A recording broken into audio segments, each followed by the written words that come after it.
Salve! Vamos lá então, NR10, começando. A NR10 vai falar sobre segurança em instalações elétricas, né? Então, é uma NR muito completa, é imprescindível para quem trabalha com eletricidade ou está na área de eletricidade. Ela tem que conhecer dessa norma, né? Ela é requisito obrigatório para esse pessoal.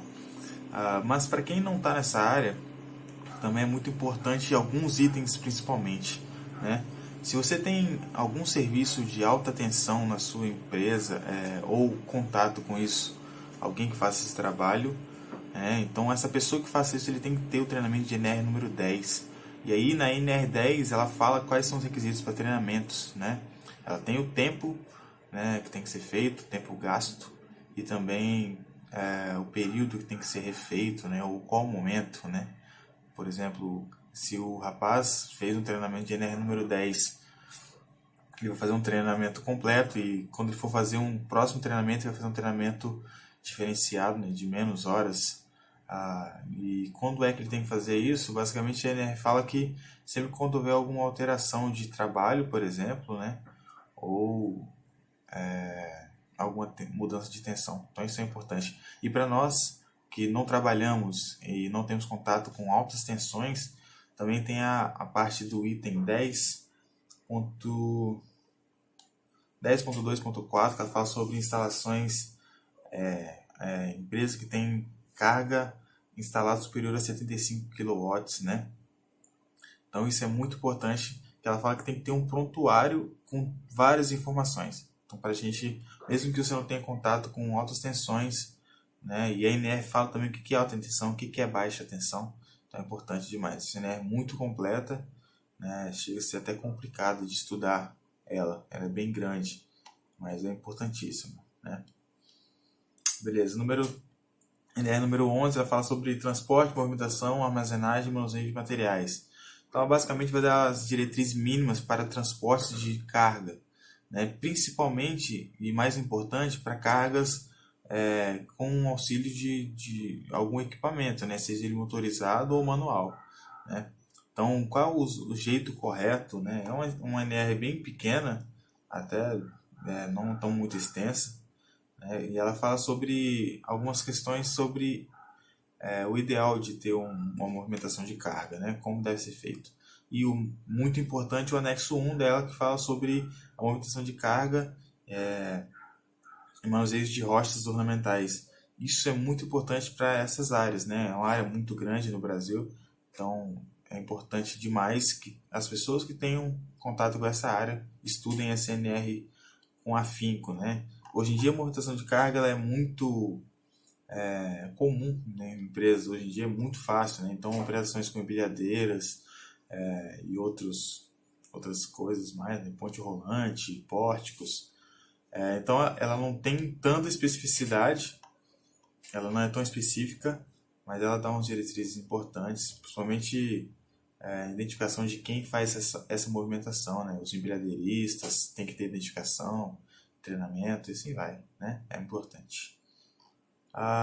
Aí nós vamos para a NR número 12. Fala sobre segurança do trabalho em máquinas e equipamentos. Essa NR ela é incrível, muito grande também, muito completa também, né? Ela vai falar sobre a segurança no trabalho com máquinas. Máquinas manuais, máquinas elétricas e várias áreas de máquinas, né? Principalmente na parte de segurança dela. Ela é muito complexa, né? Mas ela tem umas diretrizes muito importantes para você possa manter o seu ambiente de trabalho seguro em relação a máquinas, né? Dispositivos de parada, por exemplo, proteção em partes móveis. Ela fala quando deve ter, quando não é necessário. É uma NR que está sendo revisada recente agora, né? Mas por enquanto o que está valendo é a sua versão anterior, que foi de julho. Teve umas alterações, julho de 2019, teve umas alterações. NR incrível, tem que ser lida por qualquer pessoa, tem que ter contato, né? Ela fala inclusive sobre arranjo físico e instalações, isso é muito importante, né? Como está disposto as suas máquinas e equipamentos na sua empresa, né, tá de maneira segura, o espaço entre elas é correto, né? E lógico, diretrizes mínimas, né? No mais, você tem que também levar em consideração, claro, as NBRs vigentes das suas máquinas, né? Manual de uso da máquina. Mas em geral a NR12 ela consegue abranger muitas coisas. Questão de capacitação e treinamento, ela especifica muito bem quando deve ser feito e por quem deve ser feito na operação de máquinas e equipamentos, né? Então é muito importante a leitura dessa máquina, inclusive sobre manutenções, muitos itens, é muito importante essa SNR. A número 13 vai falar sobre caldeiras, vasos de pressão, tubulações, tanques metálicos e armazenamento. Da NR número 13 é um pouco específica, né? Aliás, ela é bem específica quando ela fala sobre vasos de pressões, caldeiras, né? Aqui no estado nós temos, no Espírito Santo, tem muito trabalho que envolve caldeirarias, né? Caldeiras mesmo, vasos de pressões, né? E a gente acaba deixando a desejar no cuidado com essas máquinas, com esses equipamentos, na verdade, né? Então ela fala sobre capacidade do vaso de pressão, e isso é incrível, né? Ela fala sobre o tipo de segurança que deve ser tomada em relação a cada vaso de pressão, por exemplo. Manutenção de vaso de pressão, aí fala teste de estanqueidade, né? Se está tendo algum vazamento e tal. Né? Isso é importantíssimo. Quando fala em GLP, né, gás de GLP ali, o vaso de pressão que contém GLP ele tem que ser cuidado de maneira bem de perto, né? Lógico, quando é ar comprimido também, que é mais comum, né, compressores, também tem que ser tomado cuidado, e a gente acaba vendo que não é o que mais acontece, né? Principalmente em local correto, o local correto de fazer, como deve ser feito, o local de deixar esse equipamento, né, com locais para saídas e essas coisas. Aí ela fala sobre categorias de vasos de pressão, né? Então vale muito a leitura, né? Pelo tipo de fluido e pela a sua pressão interna. Ele tem uma categoria de vaso de pressão ou não, né? Quando fala em caldeiras, aí que é o mais incrível, ela fala sobre manutenções e sobre o histórico daquela máquina, que tem que ter como se fosse um prontuário mesmo, né? Com todos os históricos de manutenção, quando foi feito os testes maiores, quando foi feita a parada desse equipamento, quanto tempo ele ficou parado sem estar em uso, isso tudo é levado em consideração. Então é muito importante essa NR número 13 também. É bem extensa, né, razoavelmente, mas com a leitura você consegue entender bem. NR número 14 sobre fornos, né, ela é bem específica, somente para fornos, uma NR de uma página. A leitura dela é bem simples, ela não é muito específica, ela fala um pouco de maneira abrangente em relação a operações de fornos, né, mais ou menos, né, local de instalação ali e tal, é bem simples, né? Ela começa até a falar sobre escadas, plataformas, né, que isso aí você já vê em outras NRs com algo mais específico, como na NR número 35, que é de trabalhar em altura. Na NR número 18, fala mais especificamente sobre escadas e plataformas, né, em geral. Mas, né, é uma NR também que, se você trabalha onde tem forno, alto-fornos, né, então vale a leitura, claro. E aí nós vamos para a NR número 15, NR complexa, e a gente vê muito erro de interpretação e falta de aplicabilidade. Essa NR ela vai falar sobre atividades e operações insalubres, né? E ela vai dizer exatamente quais são os agentes que incidem, né, em insalubridade para os funcionários, quais condições de trabalho são insalubres e porcentagem de insalubridade, né, sendo 3, 10, 20, aliás, 20, 30, sei lá, 10, 30, 40, é isso aí? 10, 20, 40, 10, 20, 40 de insalubridade, ela fala sobre isso, né? Então, é importante também como deve ser feito o pagamento de insalubridade pelo período, ali é bem importante. Lógico que você vai olhar também as leis do INSS, Previdência Social, em relação à insalubridade.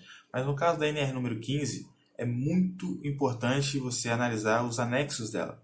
Então, se a sua empresa tem algum risco ambiental, sendo que ela deixa bem claro que o risco ambiental para ela que vai vai realmente requerer uma insalubridade são os riscos físicos, químicos, biológicos, né? O ergonômico de acidente não entra nesse caso mesmo. Então ela vai falar exatamente quais são os itens, os agentes químicos, quais são os agentes, né? Qual o tipo, qual o limite de tolerância aí é o mais imprescindível, né?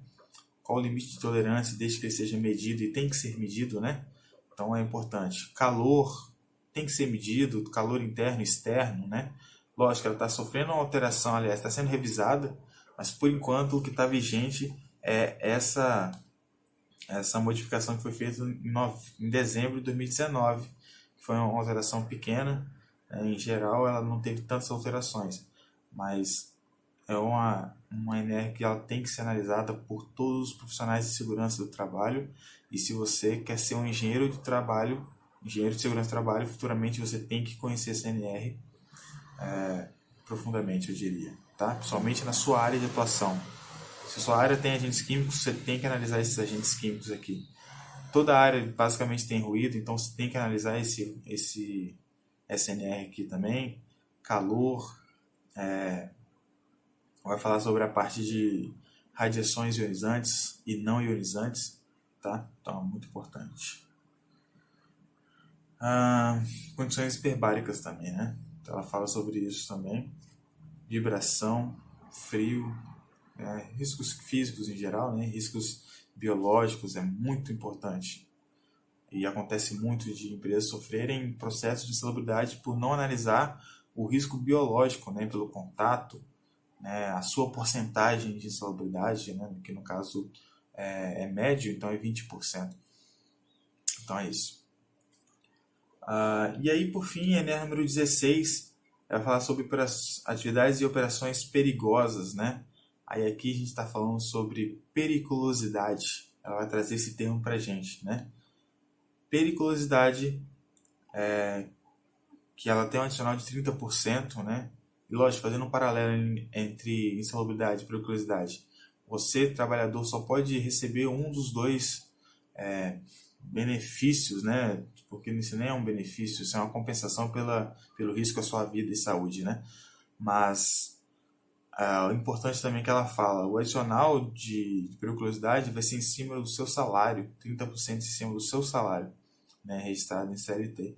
E a insalubridade ela é em cima do salário mínimo vigente naquele período que você estiver exposto, né? Mínimo, não o seu mesmo, e sim o salário mínimo, tá? Beleza, e aqui na NR número 16 ela vai falar também quando é que vai ser um trabalho periculoso, né? Isso aí vai estar basicamente nos seus anexos aqui. Ela fala quais são os itens periculosos, né? As atividades, e em qual momento dessa atividade ele vai ser periculoso, né? Então aqui no anexo 1 da CNR fala sobre operações com explosivos, né? Então ela fala as especificidades dessa atividade. No anexo 2, operações perigosas com inflamáveis. Isso aqui é muito importante. Apesar de ela deixar um pouco aberto para interpretação, é até um pouco polêmico, né, esse assunto, mas ela também deixa, como ela deixa em aberto, a gente tem que tomar um cuidado um pouco maior, um cuidado com periculosidade por inflamáveis, as pessoas que trabalham. E ela fala qual é o seu momento que vai ter isso aí, vai ser periculoso ou não, né? Áreas de risco, o raio de ação desse risco, isso é muito importante. E é isso, basicamente ela fala sobre isso aí. E o anexo 3, né, ela vai falar sobre também atividade periculosa, de atividade de segurança pessoal, patrimonial, né, e trabalho com algum local que tem algum tipo de risco de violência física, né? Então, basicamente, Nesse caso, ela vai falar se é periculoso ou não. Quando vai ser periculoso em atividades de energia elétrica, porque a eletricidade ela incide em periculosidade, não insalubridade. Então, quando é que vai ser, quando é que não vai ser, né? E lógico, conforme a NR número 10, a gente falou no começo também. Áreas de riscos e assim vai. E outra coisa que é importante, trabalhos em motocicletas também, né? Então, pessoas que trabalham com motocicletas, motoboys, né, da vida, eles recebem também, têm o direito à periculosidade, né, em geral. Depende um pouco de algumas questões, mas em geral ela tem. E lógico, produção de radiações ionizantes ou substâncias radioativas também gera periculosidade. Isso tudo tem que ser analisado, né? Você não vai fazer isso sozinho na sua empresa. É importante que você tenha conhecimento, mas que você também recorra à sua parte jurídica na sua empresa, principalmente quando se fala em insalubridade e periculosidade, tá? Que entra na questão, você tem que pagar o que é de direito, mas também não pode abrir demais para pagar além, caso você tenha, né, achando que isso é um benefício, que isso pode trazer problema para sua empresa juridicamente, né, judicialmente, tá? Então, é basicamente isso aí. Essas NRs são todas muito importantes, né? Tem que ser analisadas, principalmente a 15, 16, a 10, a 12, são as mais importantes ao meu ver, tá? Então é 10, 12, 15 e 16 a 13 se você estiver trabalhando em locais mais específicos com vasopressões e caldeiras, certo? Abraço.